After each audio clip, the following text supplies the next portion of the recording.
The room was already heavy with tension when Pam Bondi's voice cut through the air like a blade. "Stop talking," she snapped, her words sharp, commanding, and dripping with disdain. For a heartbeat, time seemed to freeze. The atmosphere shifted. You could almost hear the collective gasp as her voice echoed across the chamber, bouncing against the walls, leaving a jagged scar of arrogance hanging in the silence that followed. It wasn't just the words she used, it was the way she hurled them, her tone sharpened with the entitlement of someone used to control. There was no debate, no attempt at persuasion, only a blunt demand to silence another voice. It was the kind of moment people don't forget because it wasn't simply political, it was visceral. Bondi's face was set, her eyes blazing with the fury of someone who believed she had the right to dominate the stage, to shut the door on another woman mid-sentence. The silence that followed wasn't empty. It was loud, alive with disbelief. Cameras caught it instantly, the subtle shifts in body language. A raised eyebrow from one corner, a faint smirk from another, a hush of shock across the crowd. Everyone knew something monumental was about to unfold. This wasn't just an interruption. It was an attack, a verbal slap meant to humiliate, to diminish to silence.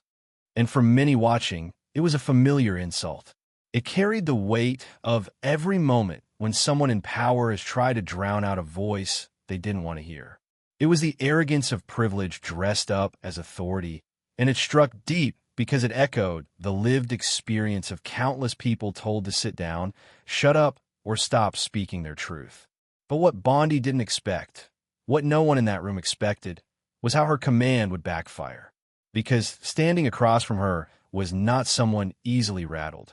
Standing across from her was Jasmine Crockett, whose silence in that moment wasn't defeat.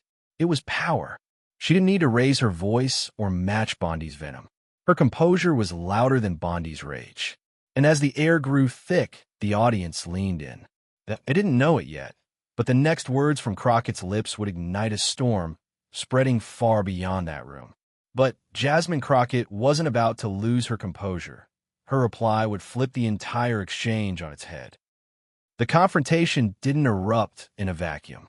The clash between Pam Bondi and Jasmine Crockett unfolded in the heat of a high-stakes hearing, where the air was already thick with accusation and counteraccusation.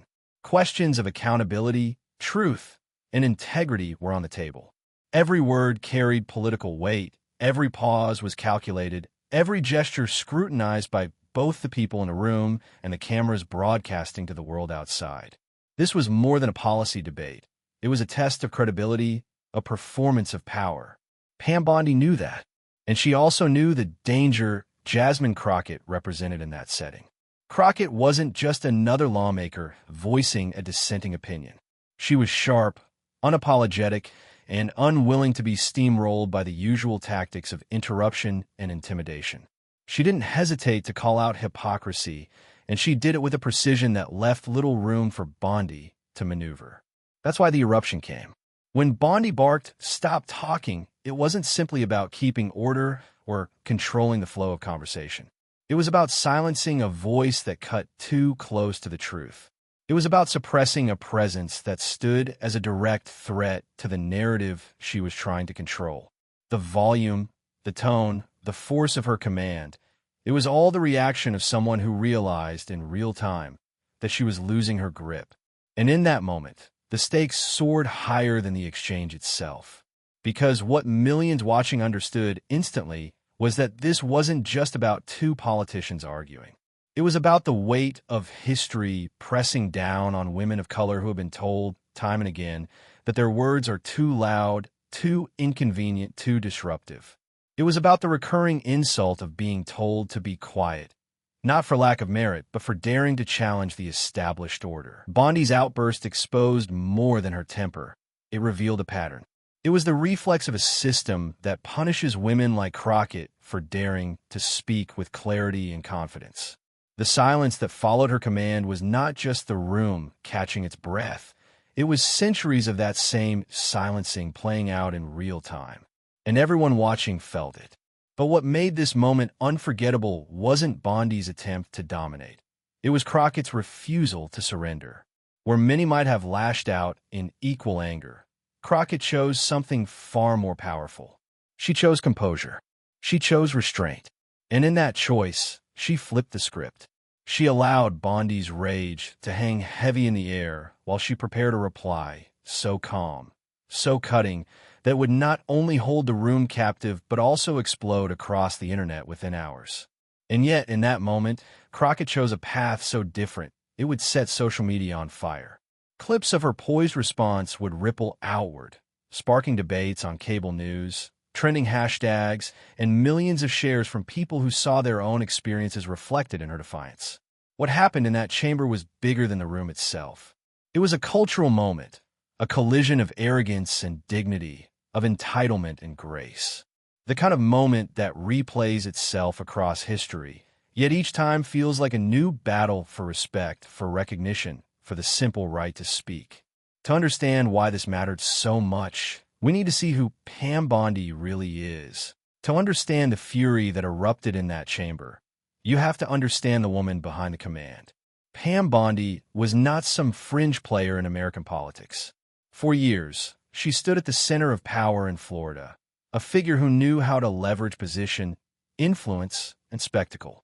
As Florida's Attorney General from 2011 to 2019, she carved out a reputation as both relentless and deeply polarizing. On the surface, Bondi was the polished prosecutor, the smiling face on television who promised to fight corruption and stand up for the people. But scratch beneath that surface, and another picture began to emerge.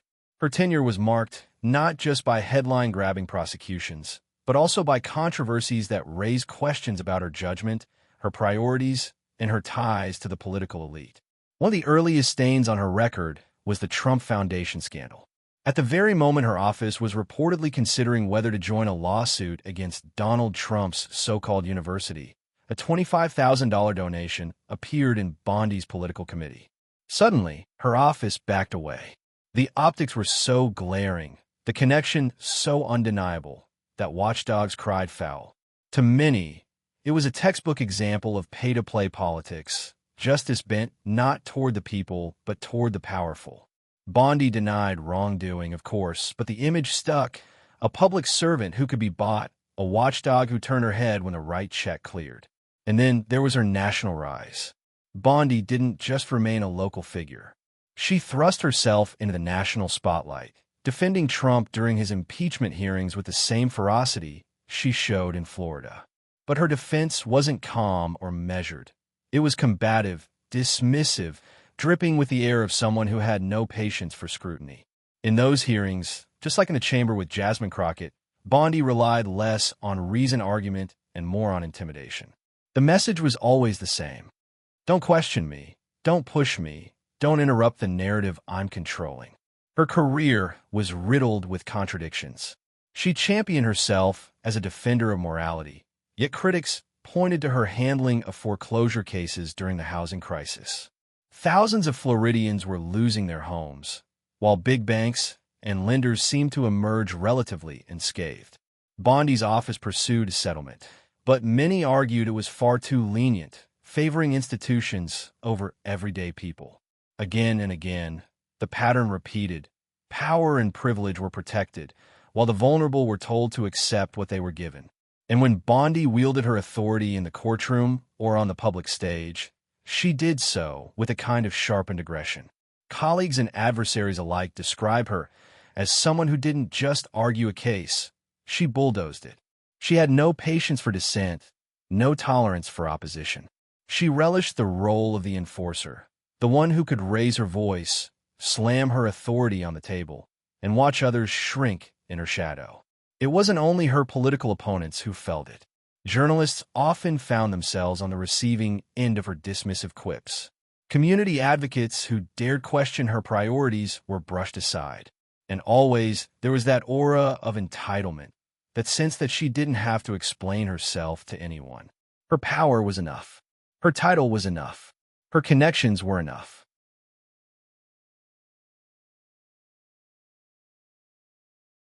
Spontaneous flare of temper.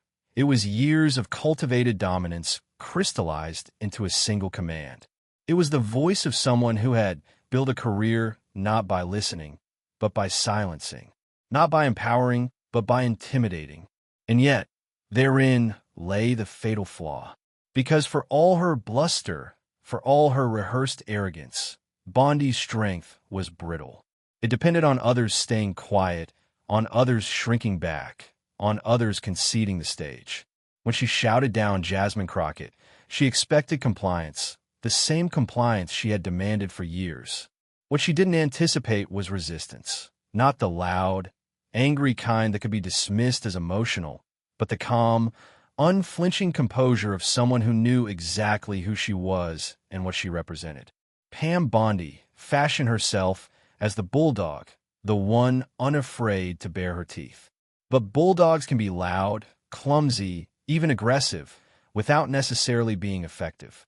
For years, that persona worked, until it met its match.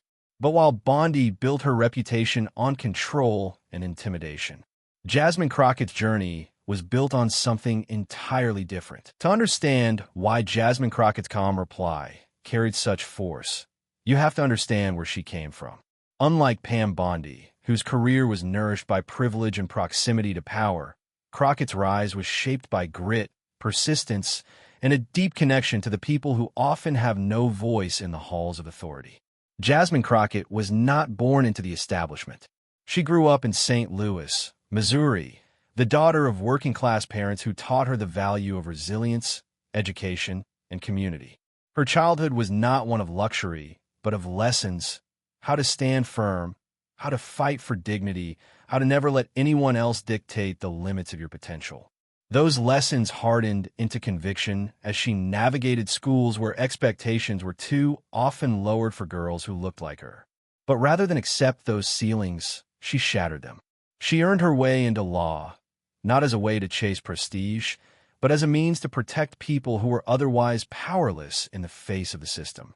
As a civil rights and criminal defense attorney, Crockett walked into courtrooms where the odds were stacked against her clients, often young black men targeted by over-policing and inequitable laws. She learned early that justice doesn't just happen.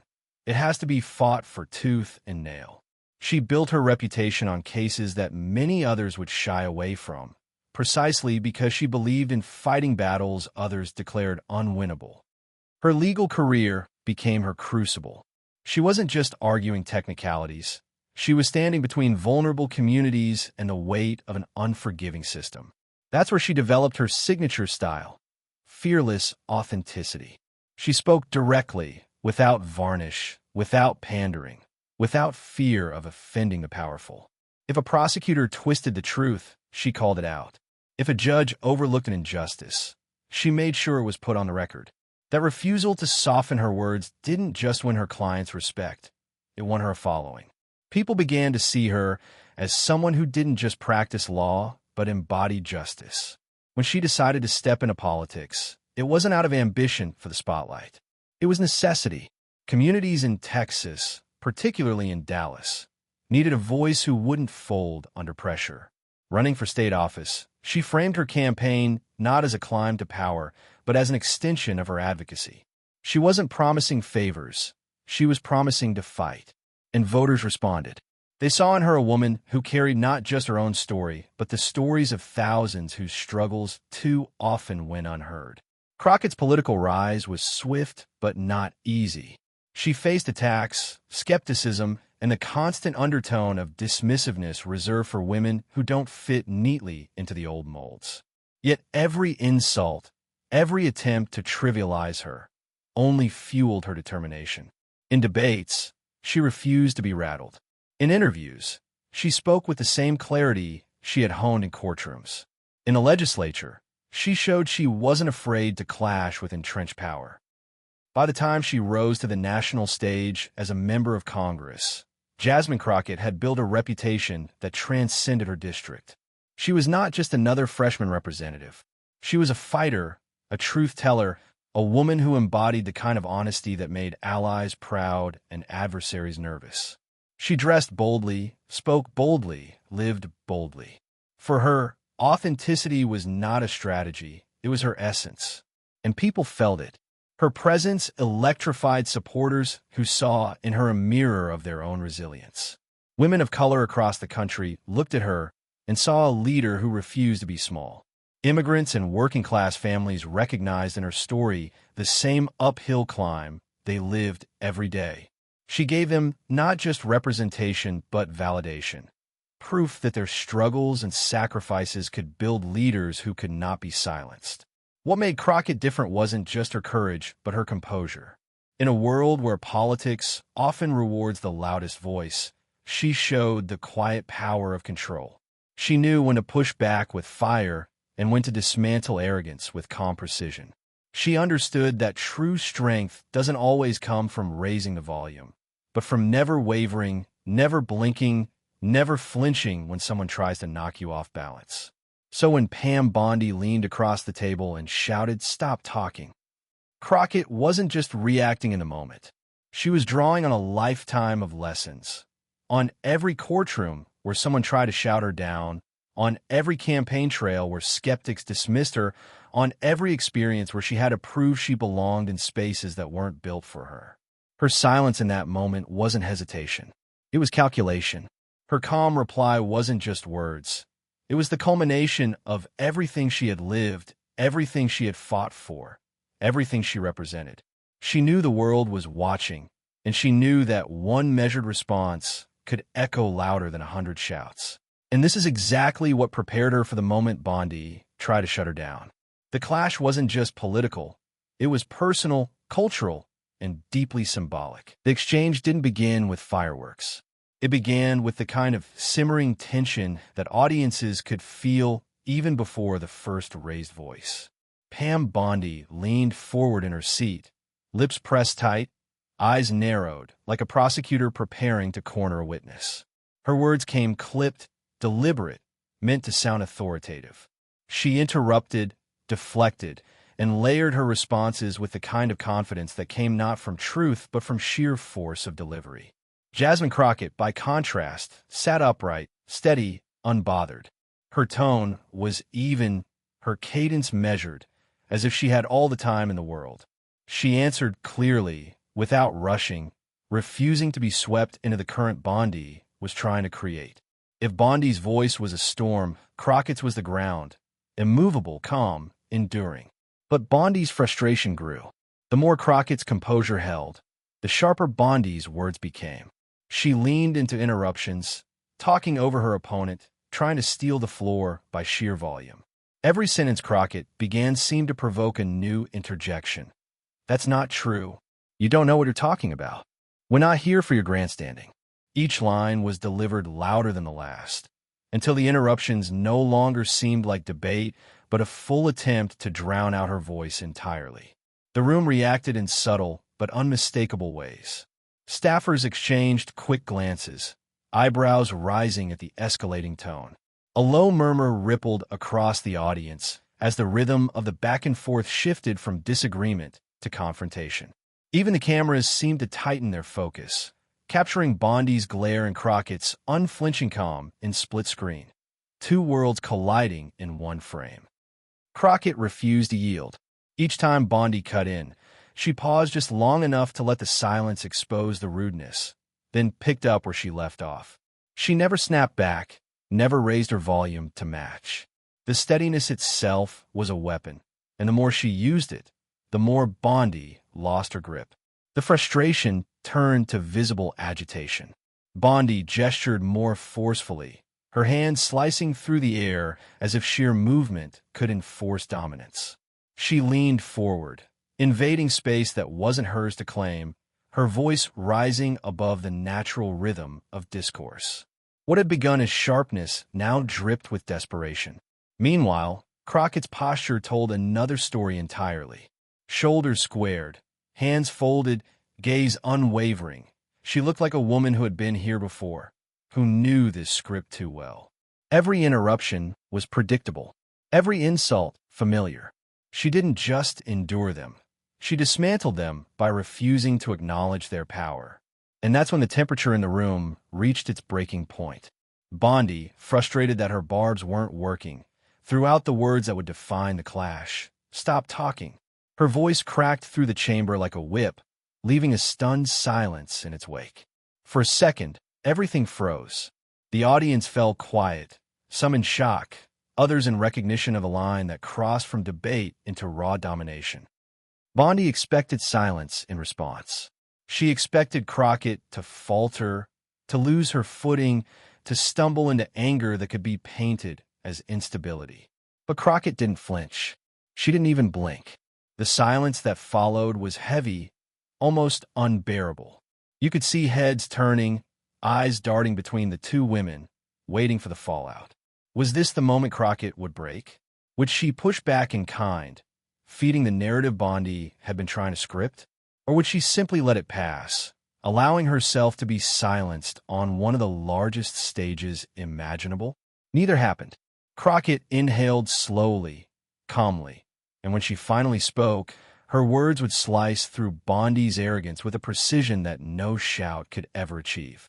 And then, with millions soon to be watching, Jasmine Crockett delivered the calmest, sharpest reply anyone could have imagined.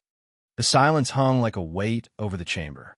Pam Bondi's words, "Stop talking," still echoed, raw and jagged in the ears of everyone present. The demand was meant to cut off conversation, to humiliate, to bring everything to a screeching halt.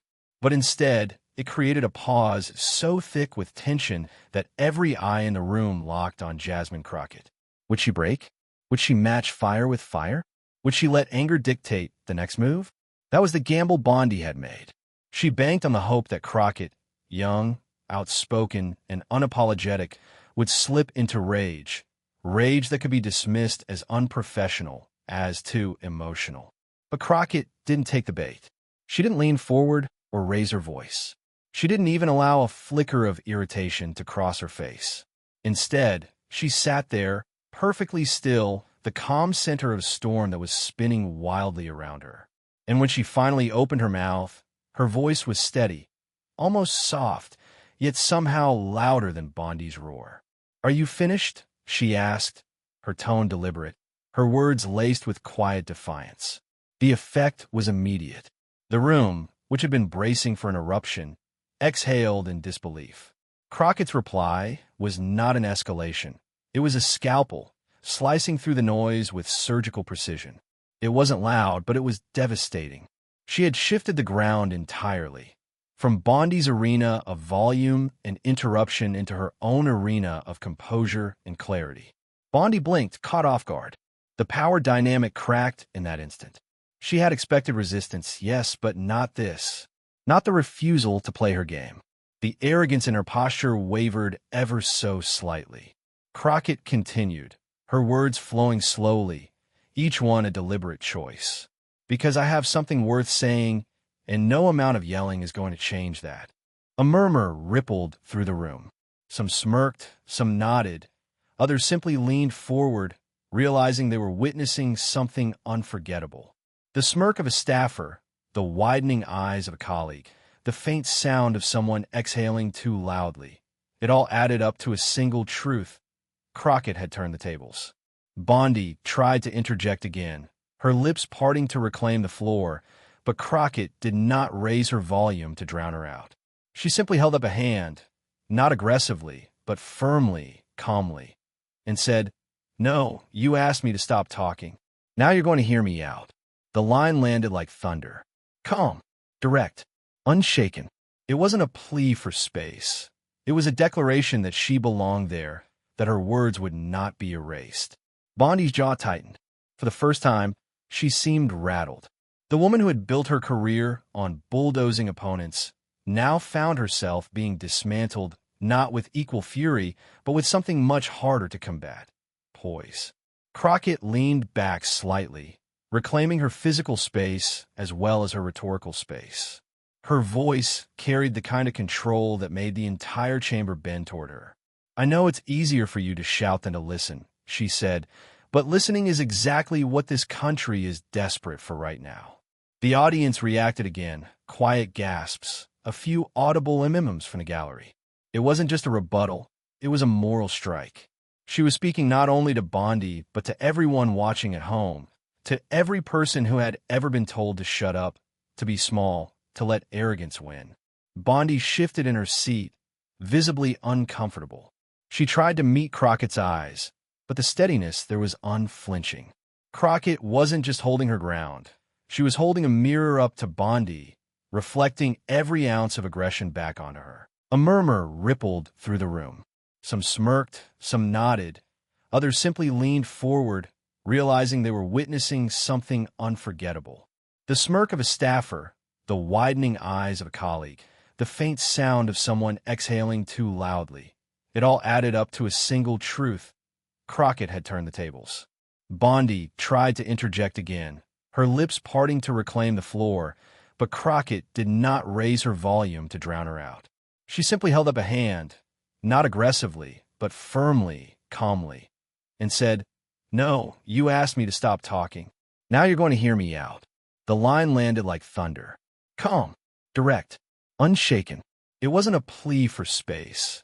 It was a declaration that she belonged there, that her words would not be erased. Bondi's jaw tightened.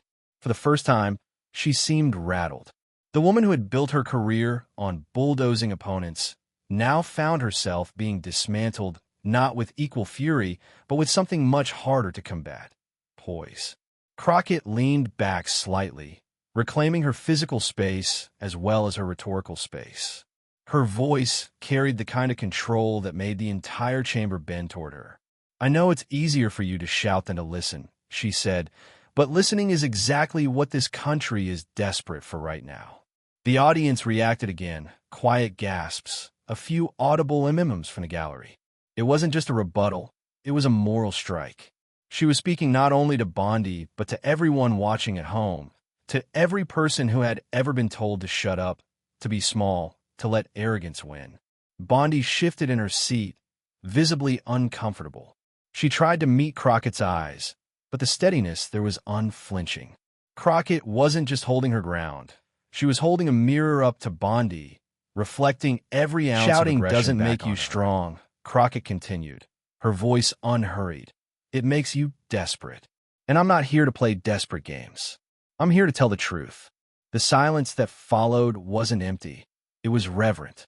People were afraid to breathe too loudly, afraid to break the spell of what was unfolding. This wasn't just a counterattack. It was a masterclass in dignity. Bondi's shoulders stiffened. Her usual arsenal, volume, interruption, intimidation, had been rendered useless. Every attempt to regain the floor would now look like weakness, every shout an admission of defeat.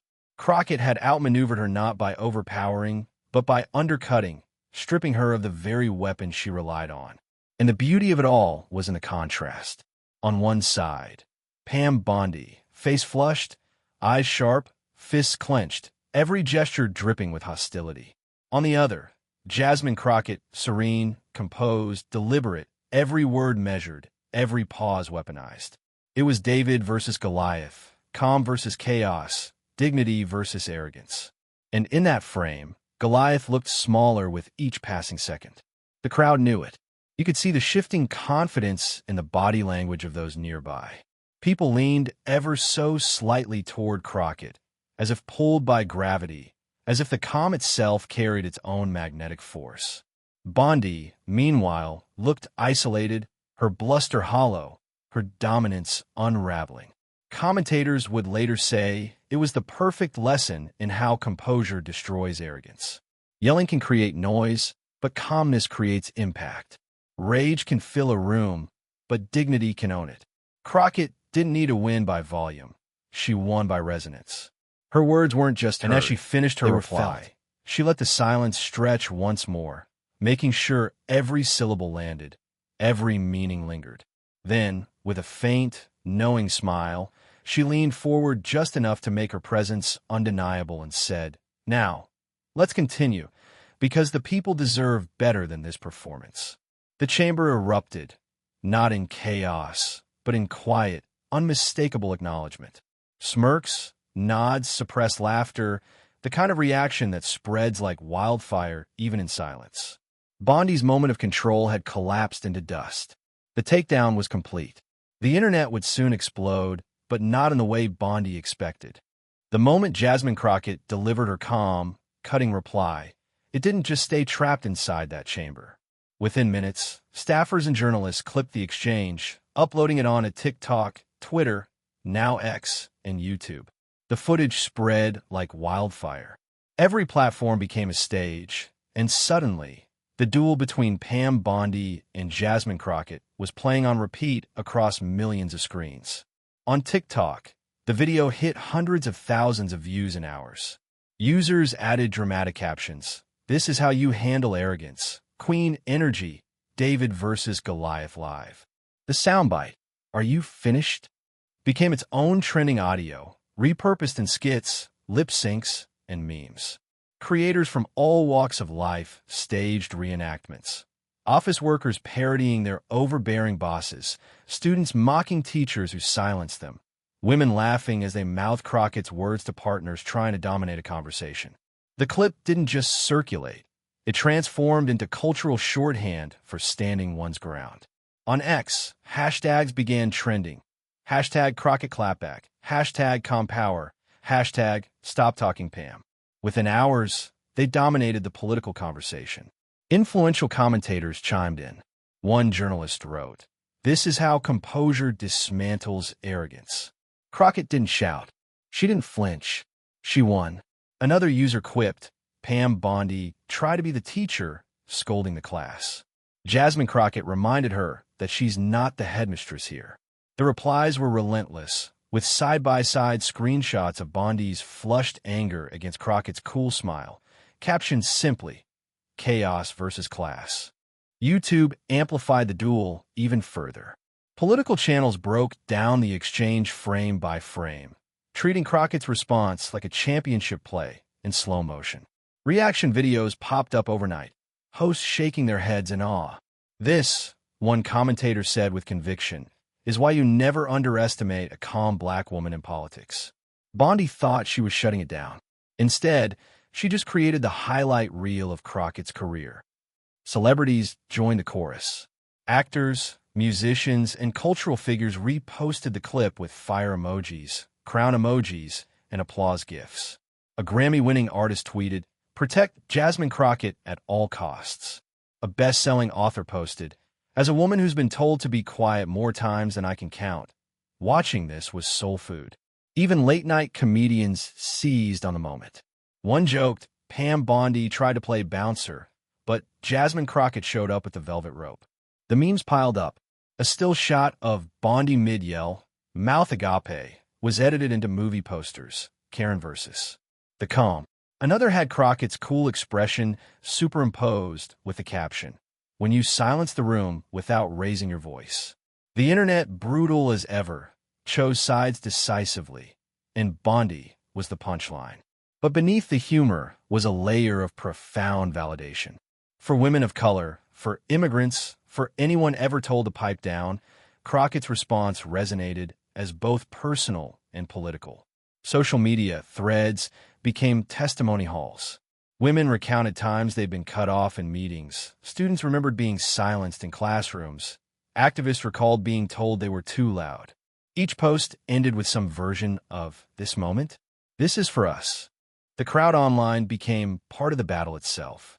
Every share, every like, every retweet became an extension of Crockett's stand, amplifying her voice until it reached far beyond a hearing room.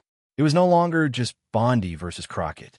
It was arrogance versus dignity, oppression versus resilience, silence versus truth. And dignity had won in the court of public opinion by a landslide. Pam Bondi, once in control of the floor, now found herself powerless against the digital tide. Attempts by her allies to spin the narrative, claiming Crockett was disrespectful or grandstanding, collapsed under the sheer volume of counter-replies. Screenshots of her yelling, "Stop talking," were met with endless quotes. Imagine telling a sitting congresswoman to stop talking because you don't like what she's saying. There was no defense strong enough to withstand the momentum Crockett's composure had unleashed. The story was no longer just about a political clash. It was about cultural symbolism. It was about how the internet, with all its chaos and cacophony, sometimes recognizes a pure moment of truth and refuses to let it fade. But the true victory wasn't in the retweets. It was in the timeless lesson Crockett had just proven. In the end, this clash was never really about one sharp exchange between two political figures. It was about what happens when arrogance meets dignity, when yelling collides with composure, when power attempts to silence, but truth refuses to be muted. Pam Bondi had all the volume in the world, but Jasmine Crockett had something louder, calm, unshakable clarity. That difference matters. In a culture that often rewards the loudest voice in the room, Crockett's poise was revolutionary. She proved that strength is not measured in decibels, but in discipline. By refusing to rise to Bondi's level, she flipped the power dynamic entirely. Bondi's voice may have carried over the microphone, but Crockett's words carried into history. For women, particularly women of color, this was more than a viral clip. It was a reclamation. How many times have women been told to stop talking? How many times have minorities been dismissed, interrupted, or silenced the moment they began to speak truth to power? Crockett's reply was a reminder that silence, imposed by arrogance, can be broken not with equal rage, but with deliberate grace. It's easy to shout back when shouted at. It's harder, and infinitely more powerful, to remain steady, to let calmness slice sharper than any scream. That is why Crockett's words resonated beyond politics. Viewers saw themselves in her composure. They saw every boardroom, every classroom, every kitchen table where they had been cut off, talked over, or diminished. And they saw hope, that dignity can still triumph. Her response became a kind of civic scripture, a lesson in what American courage looks like in the 21st century. Not the kind of courage that flexes with bluster, but the kind that sits tall, breathes deeply, and refuses to yield even when an entire system tries to erase it. Courage that does not just defend the self, but uplifts the voiceless. That is why the moment caught fire online. Not simply because it was dramatic, but because it tapped into something universal. In Crockett's calm, audiences felt their own worth affirmed. They felt the validation of knowing that arrogance can be defeated without lowering yourself to its level. They felt the reassurance that authenticity, composure, and truth are not relics. They are still weapons of victory. And in a time when division dominates headlines, Crockett reminded us of something deeply American, that the truest form of patriotism isn't about silencing others, it's about ensuring everyone has a voice. She showed that democracy doesn't live in the loudest interruption, but in the courage to keep speaking calmly and clearly until justice is heard. This is why her reply wasn't just viral, it was timeless. A masterclass not in debate tactics, but in human dignity. A blueprint for anyone who has ever felt pushed aside. A beacon for those who believe America is strongest when every voice, no matter how inconvenient, can rise. The clash will fade from headlines. Other stories will take its place, but the lesson endures. Arrogance is loud, but dignity echoes longer. Yelling may dominate for a moment, but composure wins the future. Jasmine Crockett proved it. She didn't just defend herself. She defended the idea that truth, spoken with grace, is unshakable. And that's why, even as the moment fades from headlines, its lesson will never fade.